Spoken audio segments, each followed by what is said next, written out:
أشهد أن لا إله إلا الله وحده لا شريك له وأشهد أن سيدنا محمدا عبده ورسوله اللهم صل على سيدنا محمد الفاتح لما أغلق والخاتم لما سبق ناصر الحق بالحق والهادي إلى صراطك المستقيم وعلى آله وصحbihi haqqa qadrihi miqdarihi al-azim amma ba'du. Yang saya muliakan dan saya hormati ma'asyira ulama'inal kiram, para alim ulama, para asatidzah, wabil khusus pimpinan Masjid Raya An-Nur, Al-Ustadz, Ad-Doktur, Al-Muhaddits, Ustadz Zulhendri Rais, juga sahabat kami Ustadz Al-Nof, Ustadz Hasbullah, dan ustadz-ustadz yang lain yang hadir, yang sudah lama akrab dengan saya tanpa saya sebutkan namanya satu persatu, dan para jamaah, para hadirin kaum muslimin dan muslimat yang berbahagia, yang saya banggakan dan saya cintai. Alhamdulillah, pada malam ini insya Allah saya masuk ke masjid ini kalau tidak salah ketiga kali. Dulu pernah baca khutbah Jumat, kemudian kuliah siang, kuliah zuhur, dan kemudian sekarang tabligh akbar dengan tema mengokohkan akidah ahlus sunnah wal jamaah. Memang penguatan atau pengokohan akidah ahlus sunnah wal jamaah akhir-akhir ini sangat penting. Mengapa? Ya, semakin merebaknya aliran-aliran di luar ahlus sunnah wal jamaah dengan berbagai cara menyebarkan fahamnya di tengah-tengah masyarakat. Dan sekarang ini saudara-saudara, ada satu peristiwa di mana peristiwa ini termasuk salah satu standar atau ukuran kebenaran ajaran ahlus sunnah wal jamaah. Ada satu hadis yang diriwayatkan oleh para ulama di dalam kitab-kitab hadis. Rasulullah SAW bersabda, la tazalu ta'ifatun min ummati 'alal haqqi zahirin wa li'aduwwihim qahirin. Akan selalu ada satu golongan dari umatku, mereka ini tampil memperjuangkan kebenaran. Golongan ini selalu tampil membela, memenangkan, memperjuangkan kebenaran. Wa li'aduwwihim qahirin, dan kepada musuh-musuhnya golongan ini dapat menekan, dapat melakukan perlawanan. La yadurruhum man khalafahum, dalam satu riwayat man khadzalahum, orang-orang yang mengabaikan mereka, orang-orang yang mengkhianati mereka, atau orang-orang yang tidak membantu mereka, tidak membahayakan mereka, hatta ya'tiyahum amrullah, hingga pertolongan Allah datang kepada mereka. Para sahabat bertanya, ainahum ya Rasulullah, mereka ada di mana hai Rasulullah? Rasulullah SAW menjawab, hum bi baitil maqdis wa aknafiha, mereka ada di Baitul Maqdis dan area-area sekitarnya. Ini ahlul haq akhir zaman. Siapa ini? Umat Islam yang ada di Palestina, ada di Masjidil Aqsa dan area-area sekitarnya, termasuk umat Islam yang ada di jalur Gaza. Kita ingat kemarin menjelang akhir Ramadan, umat Islam di Gaza dan Masjidil Aqsa berperang melawan Israel. Perang selama 11 hari. Setelah perang 11 hari, Israel minta tolong Amerika, minta tolong Mesir, melobi Hamas untuk menghentikan serangan rudal ke Israel. Mengapa? Karena Israel kewalahan dan peluru anti rudalnya tinggal 3 hari. Sementara pelurunya Hamas, rudalnya Hamas siap menghujani ibu kota Israel selama 6 bulan tiap hari. Takbir. Ini siapa ya umat Islam yang ada di sana? Dalam hadis ini satu golongan dari umatku selalu tampil membela kebenaran. Dan mereka menekan musuhnya. Musuhnya ini punya senjata paling canggih di seluruh dunia, Israel. Israel ini senjatanya paling canggih. Karena anak emas Amerika. Ini bisa dilawan. Dan ini orang-orang Palestina tidak dibantu oleh saudaranya. Karena negara-negara teluk, negara-negara Arab takut pada Israel, takut pada Amerika. Gak dibantu, tapi oleh Allah diberi kekuatan luar biasa. Bahkan kabarnya bom dan pelurunya Israel yang tidak meledak di Gaza itu lebih 1.200. Tidak meledak, hanya jatuh gitu aja, lebih 1.000. Nah ini siapa mereka? Imam Syafi'i. Kita ingat, Imam Syafi'i, imam kita lahir di Palestina. Dan penduduk Palestina mazhabnya Syafi'i. Jadi mereka ini mazhabnya Syafi'i. Ada pada hari raya kemarin ada ustadz, ada ulama Palestina ke rumah saya. Saya tanya apa mazhabnya? Orang Palestina, orang Yordania dan Mesir mazhabnya Syafi'i. Dan tahu yang namanya Hamas. Hamas itu singkatan dari Harakatul Muqawamah Al-Islamiyah, gerakan perlawanan Islam. Hamas ini punya sayap militer namanya Al-Qassam. Al-Qassam ini nisbat kepada ulama yang mati syahid, Syekh Izzuddin Al-Qassam. Beliau syahid tahun 1933.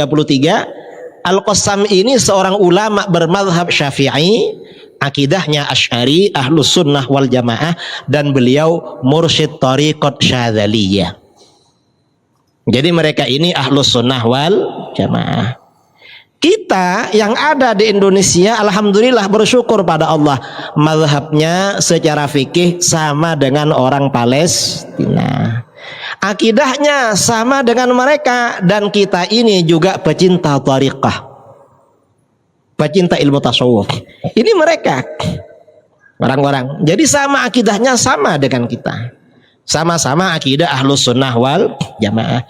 Dan ini disabdakan oleh Rasulullah SAW ketika Palestina masih di bawah genggaman Romawi, dikuasai Romawi, Kristen dulu. Palestina ini baru ditaklukkan oleh umat Islam itu pada masa khalifah yang kedua, Sayyidina Umar bin Al-Khattab. Rasulullah sudah bersabda, nanti ada kelompok pembela kebenaran. Ya ini orang-orang Masjidil Aqsa dan orang-orang yang ada di sekitarnya, termasuk penduduk Gaza. Dan Imam Syafi'i ya lahirnya di Palestina. Ini akidah Ahlus Sunnah wal Jamaah, ajaran Ahlus Sunnah wal Jamaah. Dan akidah Ahlus Sunnah wal Jamaah ini, akidah Ahlus Sunnah wal Jamaah ini akidahnya kaum pemenang. Umat Islam ini kalau ingin menang maka akidahnya harus Ahlus Sunnah wal Jamaah. Mengapa? Karena akidahnya kelompok pemenang itu akidah Ahlus Sunnah wal Jamaah. Palestina ini tidak hanya sekarang dikuasai asing, pernah dikuasai orang Nasara dari Eropa, Inggris dan sekitarnya dan sekutunya. Itu lama. Dan ini baru kemudian tentara Nasara, pasukan salib, berhasil diusir dari Palestina oleh sultan yang terkenal, namanya yang disebut dengan pahlawan perang salib, Sultan Salahuddin Al-Ayyubi. Dan Sultan Salahuddin Al-Ayyubi ini mazhabnya Asy'ari, sama dengan kita. Beliau muridnya Imam Muhammad bin Al-Muwaffaq Al-Khabushani. Imam Al-Khabushani muridnya Muhammad bin Yahya. Imam Muhammad bin Yahya muridnya Al-Imam Hujjatul Islam Abu Hamid Al-Ghazali. Jadi Sultan Salahuddin Al-Ayyubi ini muridnya Al-Ghazali, cuma muridnya generasi keempat. Beliau Ahlus Sunnah wal Jamaah. Ini salah satu, kembali kepada yang tadi ya. Artinya apa? Di antara standar kebenaran ajaran Ahlus Sunnah wal Jamaah adalah para pejuang Palestina. Mereka mazhabnya sama kita, sama dengan kita. Lalu bagaimana dengan orang-orang Wahabi? Orang-orang Wahabi di Saudi mengejek pejuang Palestina. Ketika negara-negara lain, umat Islam di Kuwait, di Mesir, di Qatar, di Turki, negara-negara lain mengumpulkan donasi untuk Palestina, Arab Saudi melarang bantuan untuk Palestina. Mengapa? Karena dia Wahabi. Wahabi tidak dimuliakan oleh Allah membantu saudaranya. Ini Palestina sama dengan kita. Nah, akidah Ahlus Sunnah wal Jamaah ini harus kita kokohkan, harus kita perkuat. Apa akidah Ahlus Sunnah wal Jamaah? Kita pada malam ini kan mengukuhkan akidah Ahlus Sunnah wal Jamaah. Akidah Ahlus Sunnah wal Jamaah ini ada tentang ketuhanan, uluhiyah, ada tentang nubuwah, tentang kenabian.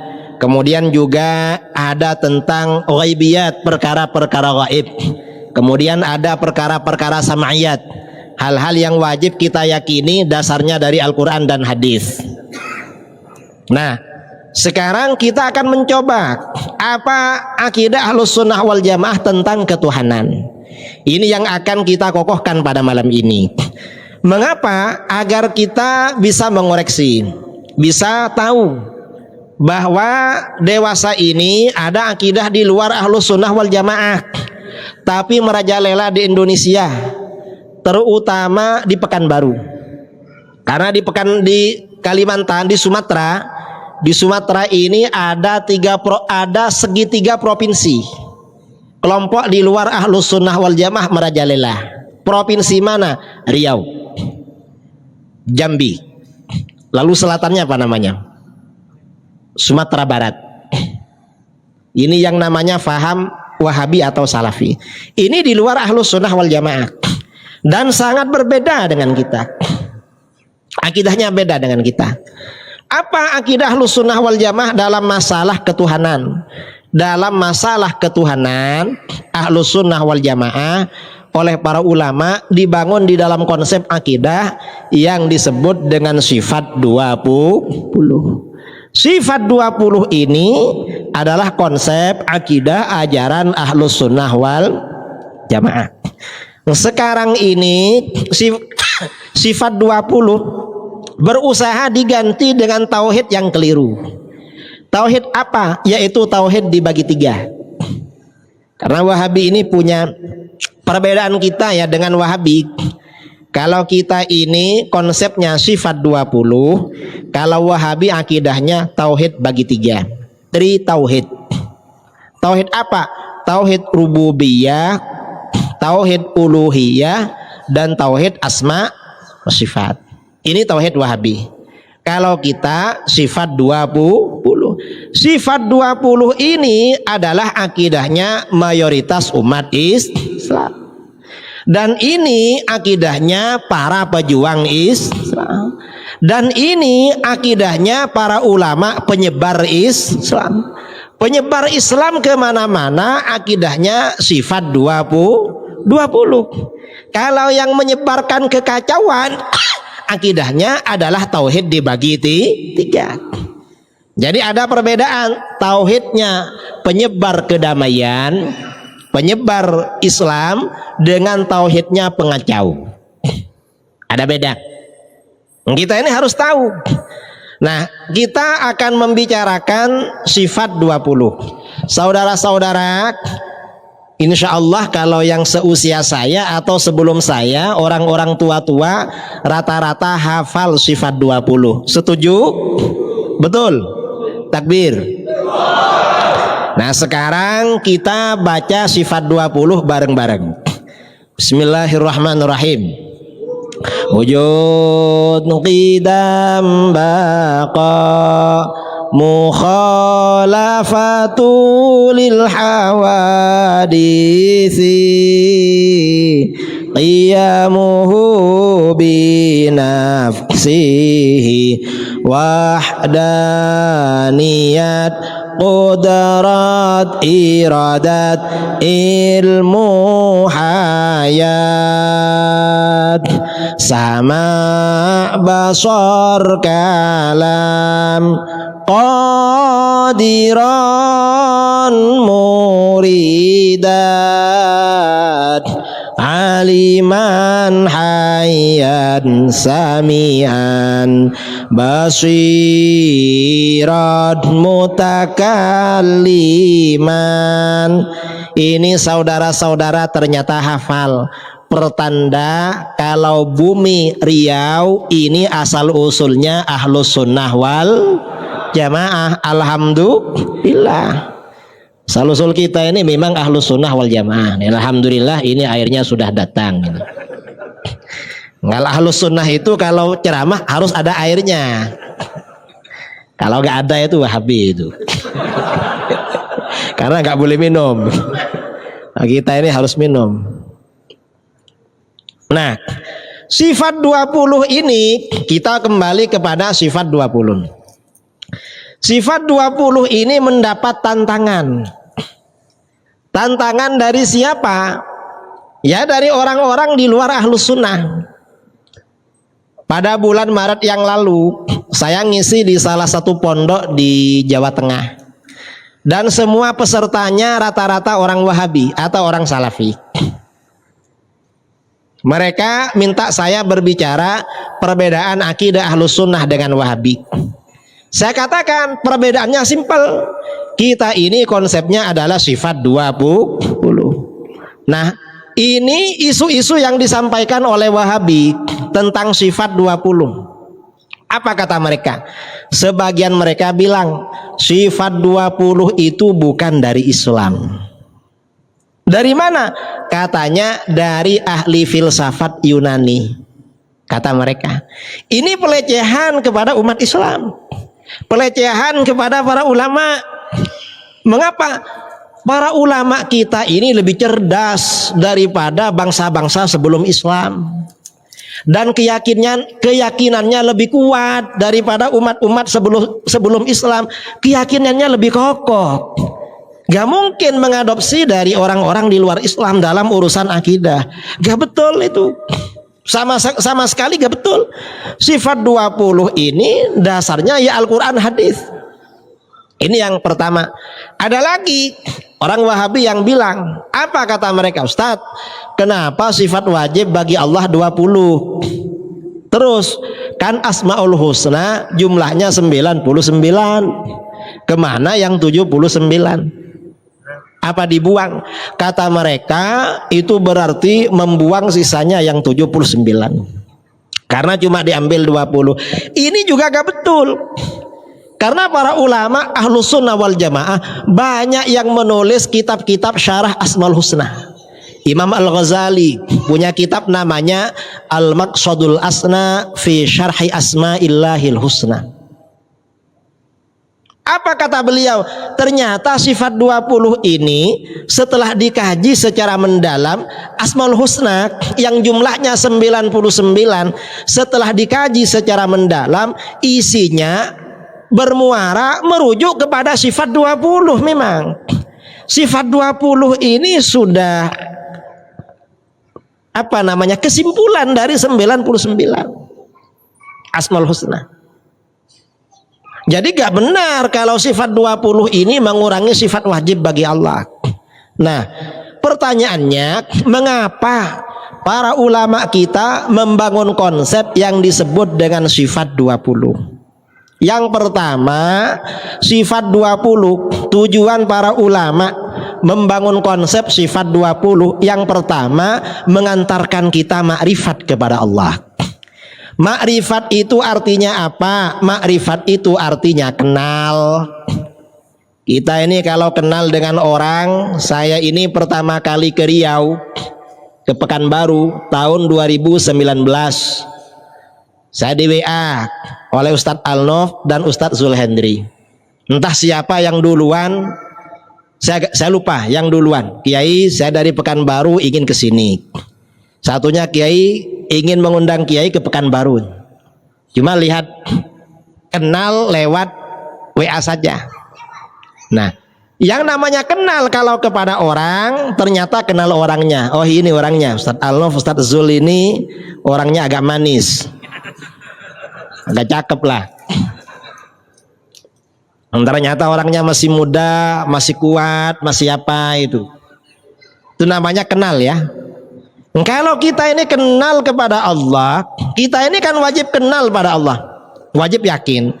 Cuma di dunia kita gak bisa melihat Allah, melihat besok di akhirat kalau masuk surga. Maka bagaimana? Kenal kepada Allah adalah melalui sifat-sifatnya, dan itu sifat 20. Jadi sifat 20 yang mengantarkan. Ini yang pertama. Yang kedua, mengapa 20? Mengapa gak lebih dari 20? Kata para ulama, sifat 20 ini batas kemampuan akal manusia dalam rangka makrifat pada Allah. Lebih 20 kita gak mampu. Kata para ulama, paling mampu kita 20, lebih dari 20 gak mampu. Sambian itu kan kenal dengan saya, mungkin waktu khutbah dulu, atau kuliah pertama kedua dulu, atau di masjid-masjid sekitar Pekanbaru dulu, akhirnya kenal. Tapi kan perkenalannya pada saya kan terbatas, kan nggak tahu semua kan. Saya dulu sering ngisi acara-acara, mungkin kira-kira 9 tahun lalu, 9 tahun atau 8 tahun. Kalau acara ibu-ibu itu atau acara para asatid, para kiai, saya tanya, ini hadirin kenal enggak sama saya? Kenal Pak Kiai katanya. Betul, kenal. Saya mau tanya, saya ini sudah kawin apa belum? Waktu itu ada yang bilang sudah, ada yang bilang belum. Waktu itu. Padahal waktu itu anak saya baru 4. Anak baru 4, dikira belum kawin. Habis ceramah ada kiai tanya, Pak Kiai mau nggak sama keponakan saya katanya. Saya nggak ngerti apa beliau husnudzon saya belum punya atau memang disiapkan untuk yang muda. Saya nggak tahu itu. Artinya ya nggak tahu. Orang artinya apa? Orang, kemampuan orang, pengenalan orang pada orang itu terbatas. Apalagi makrifatnya, pengenalannya kepada Allah. Ini yang kedua. Yang ketiga, mengapa sifat 20?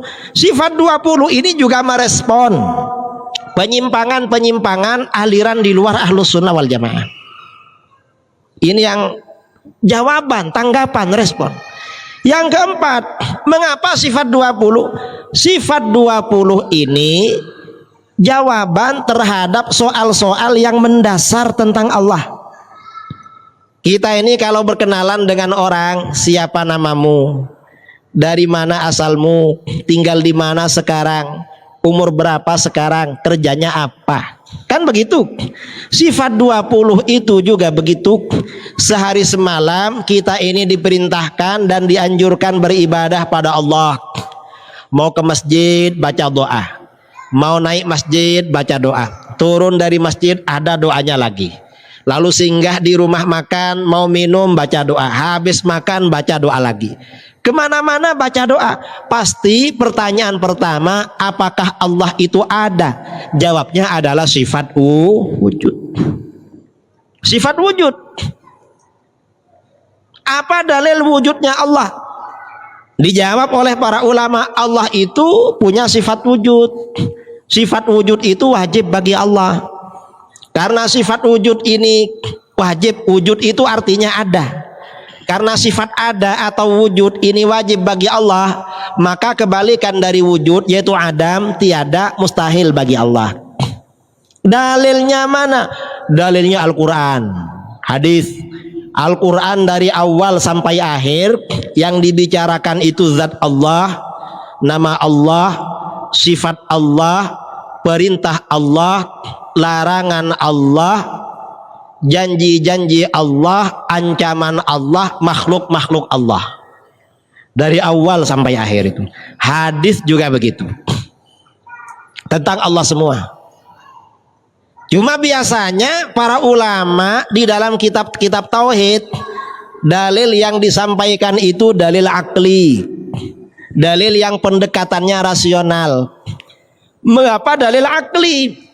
Karena kalau dalil akli ini langsung mengantarkan pada keyakinan, langsung. Itu kalau dalil akli.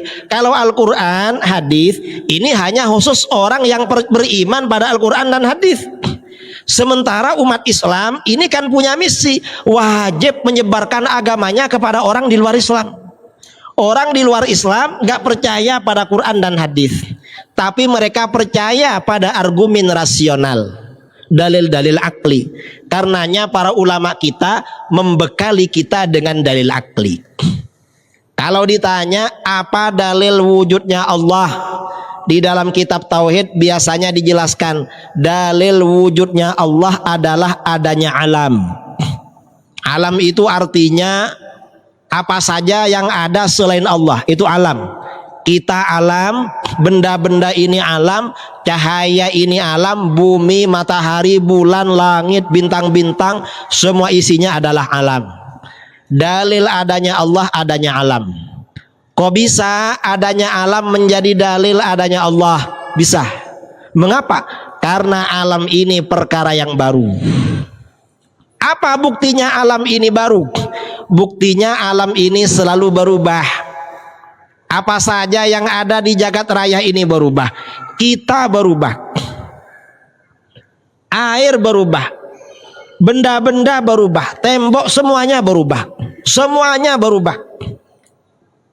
Sesuatu yang berubah itu berarti asalnya tidak ada lalu ada. Berarti apa saja yang berubah ini sifatnya adalah baru. Apa saja yang ada ini asalnya tidak ada lalu ada. Setiap sesuatu yang asalnya tidak ada lalu ada, pasti ada yang menciptakan, dan itu adalah Allah. Ada yang bertanya, apa tidak mungkin alam jadi sendiri? Gak mungkin alam jadi sendiri. Mengapa tidak mungkin? Alam jangankan menciptakan dirinya, alam ini menciptakan dirinya sendiri gak mampu. Jangankan menciptakan dirinya, menjaga eksistensi dirinya agar tidak berubah gak mampu. Alam ini, manusia ini kata Sayyidina Ali, batas ketinggian fisiknya usia 22 tahun. Kalau sudah usia 22 tahun nggak bisa tambah tinggi. Kamu kalau ada usianya belum 22 tahun masih ada bertambah. Entah setengah senti, 2 senti atau berapa. Kalau sudah 22 tahun tuh finish, nggak bisa nambah lagi. Kalau puncak kecerdasan akal, otak, itu usia 27 tahun. Ini kata Sayyidina Ali. Ini otak. Kalau kesempurnaan fisik, penduduk surga usianya 33 tahun. Jadi besok kamu kalau masuk surga, yang belum sampai 33 naik menjadi 33. Yang usianya di atas 33 kayak saya, Ustadz Alnof atau siapa, nanti turun 33. Ini tinggal 2 menit ya, setelah ini azan. Nah, ini artinya apa? Setelah 33 nanti berubah. Yang namanya wajah mulai tua, yang rambut satu demi satu mulai berwarna perak putih, pandangan berkurang, kulit juga mulai keriput, mulai kendor. Nah, manusia menjaga fisiknya agar berubah gak mampu. Apalagi menjaga dirinya dari kematian, tambah gak mampu. Gak mampu. Artinya apa? Perkara baru gak mampu menciptakan dirinya sendiri. Perkara baru tidak mampu menciptakan perkara baru. Jangankan menciptakan, menjaga dirinya tidak mampu. Berarti ada yang menciptakan. Dan itu yang menciptakan adalah Allah. Ini namanya sifat wujud. Nah ini adik-adik yang masih belajar, sifat 20 dalil-dalilnya itu dikokohkan pada dirinya dan ajarkan pada adik-adik berikutnya. Mengapa Karena kalau anak-anak kita, generasi kita tidak mampu, tidak kuat tentang dalil sifat wujud dan sifat 20, nanti kuliah ke Jakarta, kuliah ke Jogja. Biasanya kan orang sini banyak ke Jogja, ke Yogyakarta, ke Jogja atau ke Jakarta, ketemu dosen yang agak liberal, agak komunis, diajak ragu-ragu wujudnya Allah. Nauzubillah min zalik. Ini pentingnya kita mengokohkan akidah Ahlus Sunnah wal Jamaah. Karena ini waktunya sudah waktu Isya ya. Kita nanti diperpanjang pada Isya. Setelah Isya kita perpanjang pengokohan akidah Ahlus Sunnah wal Jamaah. Yang punya pertanyaan catat semuanya, nanti serahkan kepada panitia, nanti akan dibacakan. Dari saya kita break dulu untuk azan dan sholat Isya.